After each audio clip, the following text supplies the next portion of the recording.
Hello there, Grania McElwain with EirGrid, the official timing sponsor of the GAA, bringing you insights from some of our GAA players, both past and present, and their passion and focus they have outside of the GAA on sustainability. Well, today with me is Camogie player from Dublin, Niamh Comerford, and a recent graduate of sustainability and environmental sciences from UCD. Fáilte, you're very welcome. Thank you so much for having me. Kilmacud Crokes, tell me about that club. Kilmacud Crokes, it's probably one of the biggest clubs in the county and in the country, so we do get a bit of slagging for it being one of the larger clubs, but there's a massive community. It's a really, really close community as well. I think I started from when I was about 5 years old, got thrown in the deep end there. I joined with my best friend. I was joining the year above me because we were just joined at the hip, so I joined in the year group above me, and we were thrown into camogie and football, and it was a great place to just meet everyone from around the town and from primary school as well. So yeah, it was a great place to be from when we were younger. And what did you enjoy the most about playing camogie and football with Kilmacud growing up?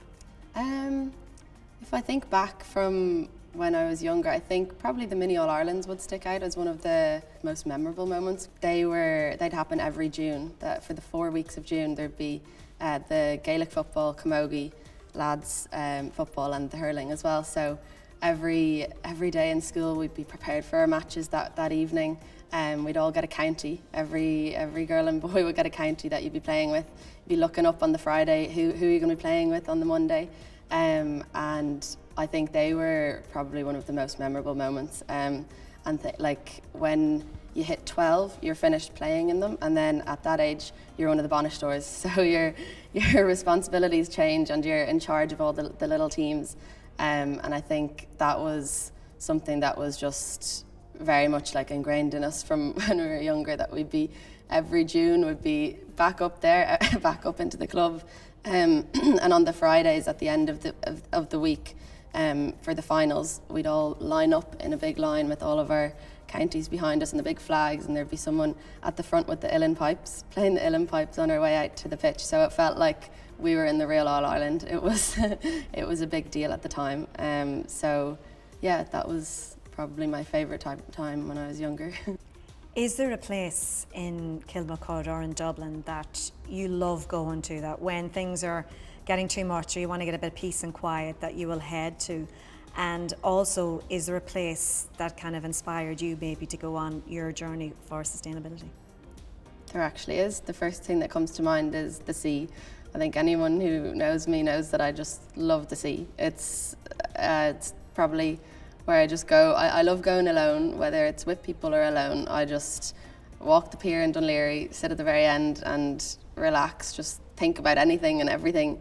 It's just so calm. And I love jumping in the sea down in the Vico beach down in Killiney, which is so calming. I just feel like you're refreshed afterwards. You get in and your mind is refreshed, your body's refreshed. I think I use it as recovery for camogie as well, but it's just, I think it refreshes the mind, and it's just the most kind of like you feel at one with Earth.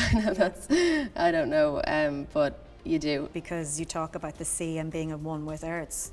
Was that one of your main inspirations for wanting to get involved with sustainability, or how did that decision come for you that you wanted to study sustainability?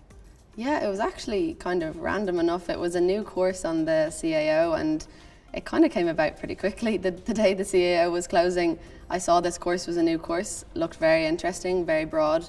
Didn't exactly know what I wanted to study, but I know I have an interest in nature. I spend a lot of time out in nature, and I didn't know if that was all it was, but sustainability is everything. It's not just nature, but I think that was just 15 minutes before the CAO was closing, saw that it was a really, really interesting course. I hadn't heard of it before, but there were so many options that I could do with it, whether it was the environmental science route or the social policy and law, I think is the correct one.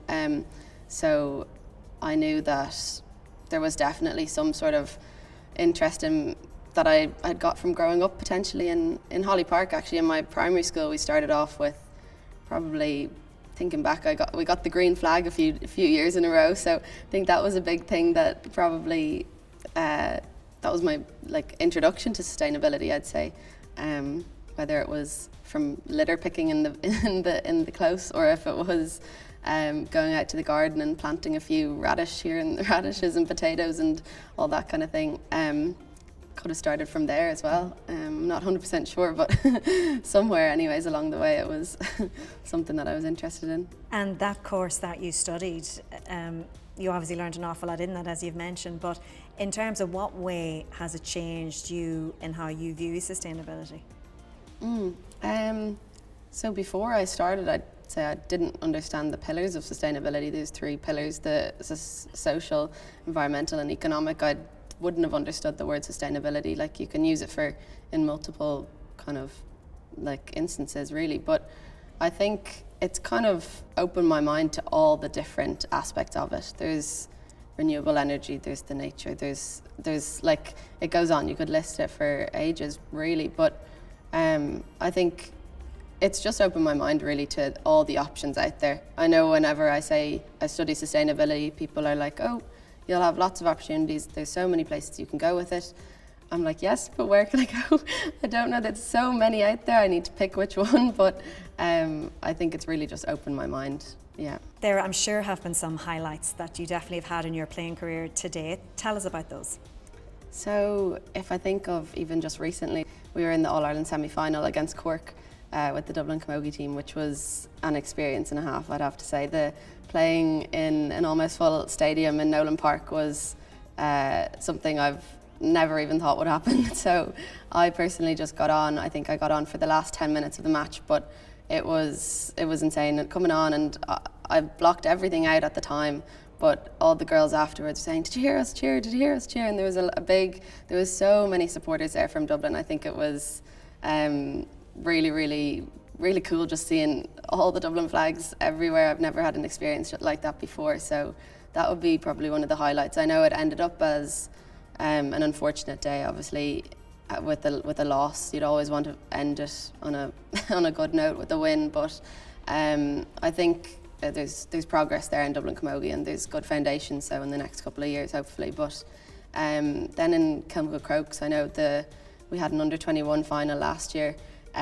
We played Ballybowden, and they are one of our local rivals, so I know having beaten them in the final was one of the sweetest things probably recently. And if someone wants to be the next Niamh Comerford, or somebody wants to play for Dublin or an inter-county side, what would your advice to them be? I think it's definitely a commitment. It's a commitment that it is kind of a way of life. You don't think about it when you're in it, but then when you take a step back and you look at it, you realise it's a big commitment. It is.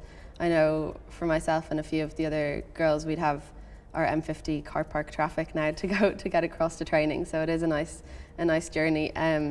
But I think once you're enjoying it, I think that's the main thing, and you'll want to make that journey and you'll want to do that. So a bit of advice would be ensure that you're enjoying it, because you're not going to turn it into a chore. You don't want to turn it into a chore to get out to training with the girls. So ensuring that you have your friends and family and the support structure around you, I think, is probably the main thing, because they'll push you to your limits, and even yourself as well, knowing what you can kind of achieve from it. And I think when you're in a group, like a close-knit group, whether it's your club team or whether it's the Dublin Camogie team, I think you'll start pushing each other on as that group. And as you can see this year, obviously there's been progress in it, making it to a semi-final now. With foundations, I think we can build on that. So the main bit of advice that I would have is to ensure that you're enjoying yourself while doing it. Niamh, it has been a pleasure chatting with you. Thank you for that, and continued success. Thank you so much for having me.